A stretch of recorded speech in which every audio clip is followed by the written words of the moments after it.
قدرمند لیدونکو اوریدونکو او ګرانو هیوادوالو سلامونه او احترامات مې ومنئ. نن 15 د مارچ کال 2018 چې د یکشنبې ورځ سره سمون خوري د روژې مبارکې شپږیشتمه ورځ ده، ستاسو خدمت کې حاضر یم. د نن موضوعات زمونږ ډېر مهم او ارزښتمند دي. د افغانستان برید په پاکستان خپل د هغې بله ورځ د حملې غچ اخیستل، همدارنګې د ایران او د امریکې ترمنځ شخړه، د ایران بریدونه په بعضې عربي ملکونو باندې، همدارنګې نړیوال موضوعات او په دې کې د خیبر پښتونخوا نه جهادي راپورونه. دا درې مهم بخشونه دي، ستاسو حضور ته وړاندې کوم. مخکې له دې نه چې برنامه مې شروع کړمه، هیله لرم چې هغه دوستانو نه چې ما ترې نه هیله کړې وه، په حساب خواهش مې ترې کړی و چې زما ته په کومنټس کې د سپورټ کې، او بل دا دی که څوک کولی شي د هغې ته ټیک ټاک ته ایمیلونه ولیکي. د ټولو ستاسو د قدرمندو نه نهایت مننه کوم، د زړه له کومې مننه کوم. ټولو الحمدلله ډېر مثبت ځواب راکړی دی. ډېر دوستانو د کاناډا نه، امریکا نه، د اروپایي ممالکو نه، همدارنګې حتی د پاکستان نه داسې افغانانو هلته دغه دي چې هغوی دا خپله د افغانستان نه د یو ورور د ننګرهار نه اغیز نه مکتوب په انګلیسي لیکلی ما ته رالیږلی چې دا مکتوب که ته واخلې او دا ولیږې دا به کومک وکړي. همدارنګې د امریکا او کاناډا نه، همدارنګې د ټولو ملکونو نه بعضې دوستانو مکتوبونه ما ته لیکلي رالیږلي چې دا ته ولیږه کار کیږي. مکتوب کې کوم ستونزه نشته دی، ما خپل کار مخکې نه کړی دی، ما خپل مکتوب لیکلی دی، لیږلی مې دی. ستاسو د مکتوبونو نه نهایت مننه کوم، د زړه له کومې مننه کوم. خو تاسو نه مې هیله دا ده چې دغه مکتوبونه چې تاسو لیکلي دي، او هر متن ځان ته ارزښت لري، ځکه په مختلفو الفاظو لیکل شوي دي، په مختلفو شکل کې لیکل شوي دي، هر چا ته خپل سوي او تر معیاره لیکل دي. اگر چې اکثرا خو ښکاره خبر ده نن سبا ای آی د ټولو خدمت کې دی، متن لیکي ای آی ته یې ورکوي، هغه یې اصلاح کوي او ډېر ښه متن راځي ترېنه. متنونه خو ټول ښکلي دي، خو چون هر چا خپل په طرز کې لیکلي دي او ای آی هم د همغې طرز کې هغه جوړوي او تاییدوي. زما هیله همدا ده چې دغه متنونه چې دي دا مستقیما تاسو ولیږئ، ځکه تاسو په حساب د عام خلک کله چې یو نفر سپورټ کوي، هغه اداره دې ته ارزښت ورکوي چې ګوره دې سړي لپاره دغه نفر دونه خواري وکړه، موږ ته ایمیل یې وکړه. که دغه ایمیل 10 ځي 20 ځي دا ډېر ارزښت لري. نو هماغه د سپورټ اداره د ټیک ټاک چې ده، یا فرضاً د سپورټ ټیم اداره ده، یا بله دغه د 4 ایمیله لري. په هماغه ایمیلونو باندې که تاسو دوستان دغه خپل متنونه چې ما ته لیکلي دي دا عمل ته ولیږئ، دا ډېر کومک کوي. خو یو شي ته متوجه اوسئ چې د متن کې زما د ټیک ټاک یا د دغې دا لینک پکې ورکوئ چې موږ د دغې صفحې متعلق خبره کوو، او ضمن کې دا پکې ذکر کوي، ځکه چې د متونو کې دغه شی ذکر نه و چې زما قدامت د هغې ګروپونو نه چې په ما په مقابل کې دغه شوي دي هغه زما مخکې دی. نو څنګه یو نفر چې مخکې نه وي هغه د معبد نه غلا کولی شي، د هغه نه فرضاً متن اخیستلی شي. دی حداقل دومره خو باید وګوري چې زما په تواتر سره په یو شکل سره زما دغه دی او د دوی هغه د نور دغه چې جوړ شوي دي هغې زموږ نه متن اخلي، بعداً جوړ شوي دي. څنګه د ما قبل باندې دغه کولی شي. دغه دوه ټکي پکې مهم دي، یعنی یو لینک زما خپل په ایمیلونو کې ولیکئ. ما اکثرا د ایمیلونه چې دوستانو ما ته متنونه رالیږلي دا ما ولوستل، دي کې دا زما ریفرنس پکې نشته دی، نوم مې شته دی، ریفرنس مې پکې لینک پکې نشته. او بل دا دی دغه موضوع باید پکې ذکر شي چې هغه چا چې دغه اخیستې دي هغې بعداً جوړ شوي دي، هغې کې یو سابقه نه دي. ځکه ټولو به زما برنامې چې اخیستې دي چینلونه، تاسو چې چینلونو ته لاړ شئ وګورئ، شروع نه تر اوسه پورې ټولې زما برنامې دي. نو خبره دا ده، ځکه خو هغې اشتباه هم کوي چې دا چینل حقیقي دی که دا، خو ټیک ټاک باید دا وګوري چې زما تاریخچه د دوی نه مخکې ده. نو په دغه اساس دغه ټکي نه د توجه مې ستاسو غوښتله. یو نړۍ مننه تر څو دا مشکل زموږ حل شي. راځم په خپل موضوعاتو ته. په اوله موضوع زما دا ده چې افغانستان کله چې پاکستان پر قندهار، پکتیا، پکتیکا او کابل باندې برید وکړ، زموږ مظلوم خلک یې ووژل، او په قندهار کې د پټرولو د کامیر دغه مرکز یې ووهه. نو الحمدلله افغانستان نن اسلام آباد، راولپنډۍ، نورخان هوایي اډې باندې، همدارنګه د خواجه آصف په کور، د عاصم منیر په کور، په دې ټولو باندې ډرون تللی دی، په ټولو باندې ګواښ شوی دی. په کراچۍ کې د پټرولو یو مرکز ورته وهلی دی، او هغه ورته دا کړی دی ځکه دا زمونږ کوم پټرول مرکز چې د کامیرو دا دونه غټ نه و دا خو ډېر د هغه خپل د تیارو هغه ضرورت لپاره جوړ کړی و د کراچي چې کوم اوس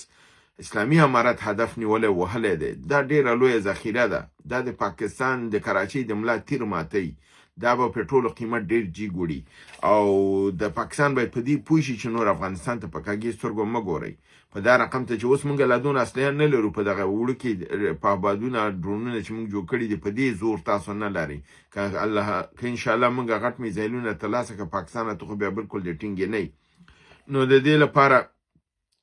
الحمدلله د بدل اخیستل شوی دی او د نورخان میدان هوایی وهل شوی دی د پاکستان اسلام آباد لوی میدان هوایی د 100 ساعتو لپاره کاملا بند شوی و پروازونه پې بند شوي وو او همدارنګې د اسلامي امارت د ګواښ ورته کړی دی چې د دوی عالي رتبه مامورین به په دفاترو کې هدف راګرځول کیږي او دوی به وهل کیږي د باوجود پاکستان هم برید کړی دی د ولسوالۍ شکین په پکتیکا کې 4 کورونه وهلي دي او هلته خلک ټپیان او وژلي دي نو د دواړو طرف نه ګواښ روان دی خو د اسلامي امارت اهداف چې وهلي دي موثق اهداف په خیبر پختونخوا کې نظامی اهداف ورته وهلي دي او الحمدلله ملکی زیان چاته نه دی رسولی جنگ کې دغه ډیر مهم دی چې نظامی اهداف وهل شي نه ملکی اهداف ځکه دغه اسلامي طریقه هم د نړیوالو قوانین سره برابر کار هم دی راځم دویم مسله زمونږ دا ده چې د امریکا او د اسرائیل ترمنځ د حملو او دغه سلسله جاری ده د اسرائیل وضع نهایتا خرابه ده اسرائیل اوس شکایتونه دا کوي چې ایران فرزند قدر میزایل چې دی دغه کلستر بمونه چې لري وای دا دې نه استعمالي په جنگ کې مو ځای انتخاب غواړي تا چې کله په غزې باندې حمله کوله تا ته خلکو ویل مکو تا دا منله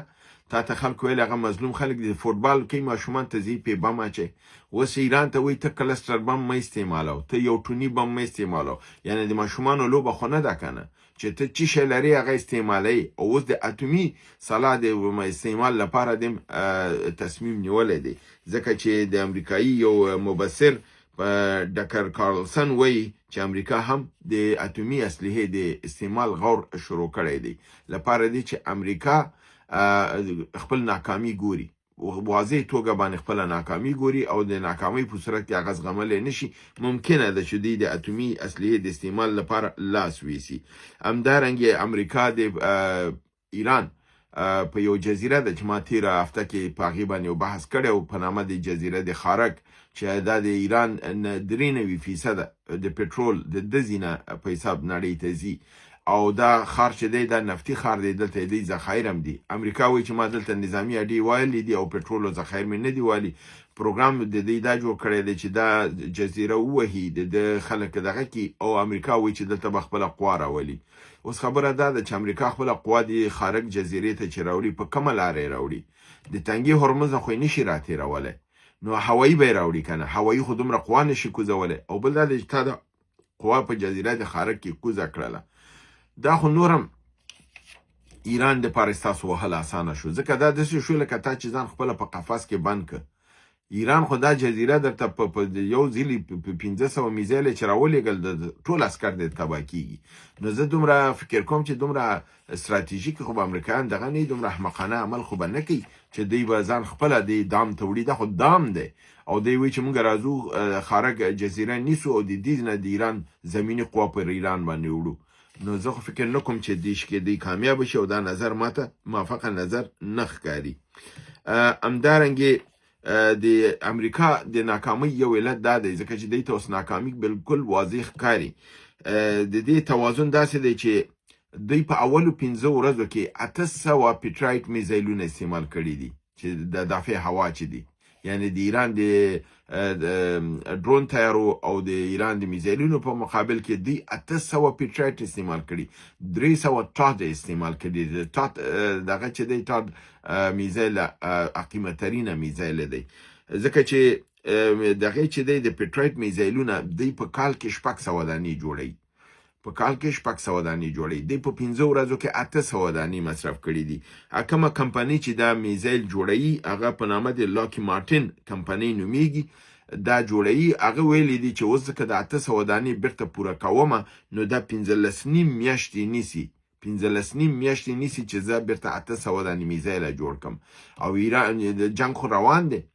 په 10 ورځو کې دونه شی لاړ آیا انده 10 ورځو کې 800 دانې دی نور په کار لري یا 1000 دانې نور په کار لري دی خو تولید نشي کولای دا یو غټه دغه دی ځکه چې هر پیټرایټ میزایل قیمت 3.5 میلیونه ډالر دی یعنی د مصرف په حساب 3.5 میلیونه ډالر دی کله چې مارکیټ کې معذرت غواړم کله چې مارکیټ کې دی ورکوي ملکونو ته بیا په 15 میلیونه ډالر یو دانه ورکوي نو د دې حساب سره د دې مصرف د دوی 3.5 میلیارډ ډالر د سر د پیټرایټ تروسه استعمال کړی دي د ټاټ دی ټول اته دسګاه لري یو دسګاه لا تکمیل نه ده و دسګاه دی درلود درې په امریکا کې وي دوی په اروپا کې وي دوی په منځنۍ اسیا کې یعنی یو په عربي ملکونو کې و فکر کوم اسرائیل سره و یو په کوریا جنوبي کې و د کوریا جنوبي هم ویوړله د عربي ملکونو هم اسرائیل ته ویوړله هغه هم ولګېدل د دوه دانې چې په اسرائیل او په دغه اروپا یعنی یو اسرائیل او اروپا کې و هغه هم د منځه لاړل صرف 3 دانې ورته پاتې دي او ټاټ چې دی هغه کال کې 11 دانې جوړی دی او د 300 دانې استعمال کړي دي ځکه چې د ټاټ دسګاه چې ده په یو وخت کې 8 مرمۍ وړي یعنی که د دغه کې یو دسګاه چې د استعمالي 8 مرمۍ د استعمالي د د لپاره د وس د شفت چې جوړ کړی دی چې دوباره نوې تازه مرمۍ دا جوړی کی دا شفت د دې اصلي ساته دی او دی وی چې دی به پاینده کال کې یعنی شپږ نوې دانې به وشي کولای جوړ کی در حال چې دی مصرف په ظرف د 10 ورځو کې 300 دانې یعنی دغه ټول احصایه چې تاسو درکوم د لپاره چې دا ټول توازن خي چې امریکا توان د دې جنگ د مختوړلو نه لري ځکه چې مصرف جګ دی ایران 500 یا د ولکو ډالر یو میزایل ځکه چې د ایران شهاب میزایل چې زی د ولکه ډالر قیمت لري په مقابل کې راځي ټاټ یا فرزن پیټرایټ راځي دغه قیمت 3.5 میلیونه او په میلیونونو ډالر دی نو په دې اساس باندې دا سره مقایسه کیږي نه یا که فرضاً ډرون دی ایرانی د سي ډرون دی چې هغه 50000 ډالر قیمت لري د سي ډرون دی چې 10000 ډالر دی د شهاب کې سو دغه کې چې دی د شاهد کې شاهد یو سلو شپږ دیر شاهد یو سلو شپږ دیر کمبل عدد لري دغه یو سلو نه دیر یو سلو یو اویا دا مختلف نمبرونو باندې دي د هر یو قیمت فرقي قیمترین ډرون چې دی دغه ایران سره په ورولېږي د 15 لک ډالر نه جګ نه دي او د چې اکثرا لیږي 50000 ډالري دغه ور باندې لیږي ډرون لیږي د 50000 ډالر مقابل کې د سیم شوی دی چې د یو ډرون لپاره یولس انټیسیپیټر یعنی یولس دانې اضافي هوا راغلي او تاسو حساب کې چې یولس اضافي هوا د یو ډرون باندې راغلي نو دا څومره جګ مصرف شو د 50000 ډالر دغه هر یو قیمت 3 میلیونه 2 میلیونه 15 میلیونه ده یولس دانې حساب کوي د 50000 لپاره 50 میلیونه ډالر مصرف دا رقم ته دی چې مونږ وایو چې امریکا د جنگ بایلل دی مخې ته نشي وړلای او په دې اساس دی چې کابینه د ډونالد ټرمپ باندې فشار راوړي چې په هر قیمت باندې کیږي د اوربند اعلان وشي یو طرفه دی وشي خو دی شي اوربند اعلان دی وشي او دا دغه شي چې جنگ ودرېږي او تنګه د هرمز د خلاصون لپاره اقدامات وشي د تنګي د هرمز د خلاصون لپاره علي لاریجانی ویل دي چې ډیرو ملکونو تقاضا کړې ده زمونږ او موږ دا غور لاندې نیولې ده ممکن چې دا موږ ومنو خو دې کې یو شرط یې خېدی شرط دا دی چې په دې شرط سره به موږ کشتیګانو ته اجازه ورکوو چې کم یو پټرول په یوان باندې اخیستي یعنی د چین په پیسو باندې چې پټرول اخیستي نو هغه ته به موږ اجازه ورکوو کم یو کشتی پټرول په ډالرو باندې اخیستي هغه کشتۍ ته اجازه دی بورو نه ورکو دا خود به خود د امریکا یو بل د ضرر رسي یعنی ډالر ورته پسمه کولی دا په خپل د کې چې پس دینه تجارت به په یوان د چینای په پیسو باندې بکیږي ته چې د مانه پټرول اخلي عربي ملک نه اخلي چې ارچانه اخلي په یوان به اخلي زه دروازې خو لکه ولاړم رسید د ګورم که رسید کې یوان او کشتۍ ته اجازه ورکوم که رسید کې یوان نو نه اجازه نه ورکوم بل خبر دا چې ایران دا ګواخ هم کړی دی چې دا تنګه د خلیج فارس د هرمز تنګه دغه د سروبو یا بحر سرخ یا رد سی چې دا هغه باب المندوب ده او هغه اعلان کړی چې باب المندوب هم بندو ځکه چې هلته یمن دی د حوثیان دي او حوثیانو په ذریعه باندې ایران باب المندوب بالکل بندولی شي. نو ایران دا ګواښ هم کړی دی چې که ډېر فشار راشي موږ باب المندوب هم بندو چې بالکل تاسو باندې شارک د دې ټولو دغې بند شي. نو په دې اساس باندې تاسو ګورئ چې د دواړو طرف نه دغه ډېر زیات دی او په خپله ډونالد ټرمپ باندې فشار دا دی چې دی باید اوربند ته دا کړي. په اربیل باندې ما ته پرون تاسو ته خپل په خبرونو کې دا ویلو چې برید شوی دی 6 فرانسویان او 25 ایټالویان مړه شوي دي. د هغې خبر اوس دا دی چې هغه هم ویل کېږي چې د ایران نه دی کړی دا امریکایانو په خپله کړی لپاره دی چې که فرانسویان او ایټالویانو قار راشي او دوی د جنګ ته راودانګي ځکه انګلیسانو مرکز یې ووهه انګلیسان جنګ ته رانغلل. اوس فرانسویانو ویلې سره د 6 کسې مړه دي دا دي هغې ویل چې موږ د جنګ ته نه راځو د ایران میزایلونه زموږ خاورو ته رارسیږي زموږ خلکو ته ضرر رسیږي. یعنې که تاسو یا چې ما بارها دا خبره کړې چې مسلمان د لږ جرأت وکړي دا غربي نړۍ دغه نشي کولی خو دا مسلمان جرأت نه کوه. اوس ایران الحمدلله دا جرأت وکړه ودرېد د دوی په مقابل کې او هغه د تاسو ګوري چې دا فرانسویان د ایټالویان د پخوا به څنګه بابرشیر غوندې راتلل. اوس د خپل اعلان کړی ایټالیا اعلان وکړ چې زه د ایران په مقابل کې موږ جنګ ته نه داخلېږو دا د امریکا جنګ د خپل فیصله وکړي. نو په دې اساس اوس د امریکا قهر ډېر زیات شوی دی چې عربي ملکونه هم خبره ونه منله اروپایانو هم خبره ونه منله اسرائیل او امریکا یوازې پاتې شول او یوازې ایران ورته کافي و. داسې یې کړي چې پوځونه یې ورته په ځمکه وهلي دي. سره دې چې بعضې تحلیلګران تاسو ګورئ منفي تحلیل کوي حقایقو سره مبنا تحلیل نه کوي خو باوجود د دې زموږ خپل وظیفه ده موږ هغه انجاموو او څه چې واقعیت دی هغه تاسو ته وړاندې کوو. همدارنګه په د امارات متحده کې بندر د فجیره اور اخیستی دی او په دې بابت کې قرارګاه خاتم الانبیا د ایران اعلان کړی دی چې امارات متحده عربي وګړي دي کوم ځای کې چې امریکایي قرارګاوې دي د هغې نظامي اډې دي او فرضاً میدان هوایی کې هر ځای چې د دې ساحو نه د ځان لرې ساتي ځکه دا زموږ هدف دی موږ دا وهو او موږ نه غواړو چې خلک پکې ټپیان شي نو خلک د دې ځایونو نه ځان لرې وساتي. راځم آخر خبر ته چې زما په خپل تحلیل دا دی چې زه فکر کوم که د اټومي جنگ خواته خبره لاړه نشي او په دغې سره خبره حل شي په مصالحې سره او د ایران شرایط ومنل شي په هغې صورت کې د امریکا ماته بالکل یقیني ده او امریکا به د سیمې نه وځي. نو زه فکر کوم دا زما پیشبیني ده دا زما خپل ذاتي تحلیل دی دا د تاسو سره په یاد اوسي ځکه چې زه بیا ریفرنس در کوم چې دا خبر ما کړې وه. نو د ده لپاره زه اوس نه تاسو ریکارډ کې پرېږدم. زما تحلیل دا دی چې په مجرد امریکا په شرق الاوسط کې ناکامه شي امریکا خپل پاور او دغه شفت کوي جنوبي اسیا ته او په جنوبي اسیا کې اول تمرکز به په افغانستان باندې چې هم د مرکزی اسیا د اسیا مرکزی سره دغه د اسیا جنوبي سره یعنی سویلي اسیا سره په دې اساس سره په دغه نور به شرایط مرایت باندې افغانستان به په رسمیت پیژني او افغانستان سره به ډیر علاقه خپل نرمي او خکایي به او په این حال کې هندوستان سره به علاقه خپل ډیر دغه کوي الته د کوشش وکړي چې یو نظامی اډو دا الته دا ولري. نو دا خبره ما یاد ولري چې امریکا په مجرد چې الته ماته خوري د لپاره چې د شطرنج په لوبه کې کله چې تاسو مکمل ګوري ما اوس یو بل دانه راجګي او ما کشته مات کوي د کشته مات په وخت کې تاسو داس کوي چې یو دانه قرباني ورکوي کله چې دانه قرباني ورکوي تاسو دغه مرګ نه بچیږي یعنی د باخت نه بچیږي او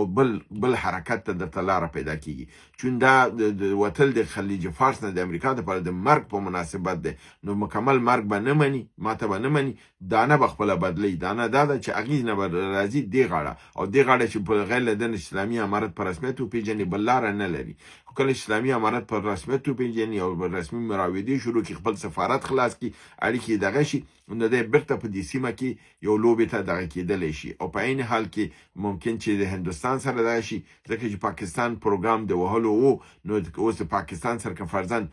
دی ورته ویلي سعودي سره دغه مه کوه دی سعودي سره اړیکې جوړې کړي دی پاکستان ممکن دې باندې هم د امریکا ورته قهر راشي او انشاءالله یو ضربه او دغه دلته هم دا خوري. نو دا ټکي زما ځان سره یاد لرئ. راځم دغې ته د نن ورځې جهادي راپورونو متعلق چې په 14 د مارچ مجموعاً ټول 14 مجموعاً ټول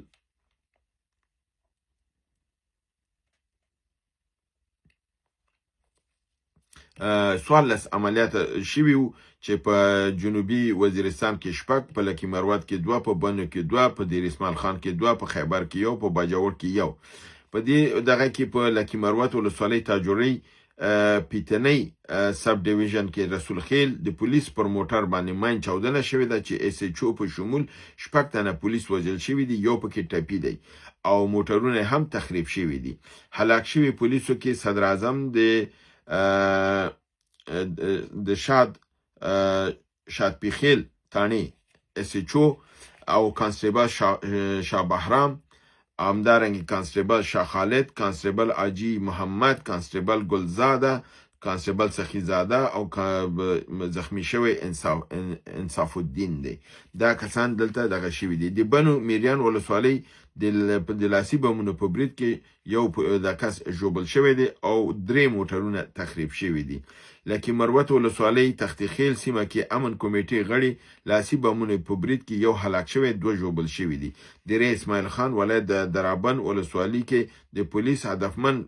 برید کې یو کس وژل شوی دی خیبر ولایت باړې ولسوالۍ د اف سی قراول پوسټې باندې د خوراکي اکمالاتي موټر باندې مېنی چاودنه شوې ده یو پکې مړ دی او یو ژوبل دی باجوړ ولایت واړه مامون ولسوالۍ د بدانو په سیمه کې پولیس پوسټې برید کې حوالدار شاه منیر ولد غفور وژل شوی دی او دا زموږ د نن ورځې خبرونه چې تاسو حضور ته وړاندې کړل هیله ده چې برنامه وګورئ خوښه کې دوستان سره شریکه کې تر بل برنامه چې تاسو حضور ته حاضرېږم تاسو په پروردګار د عالمین سپارم وما علینا الا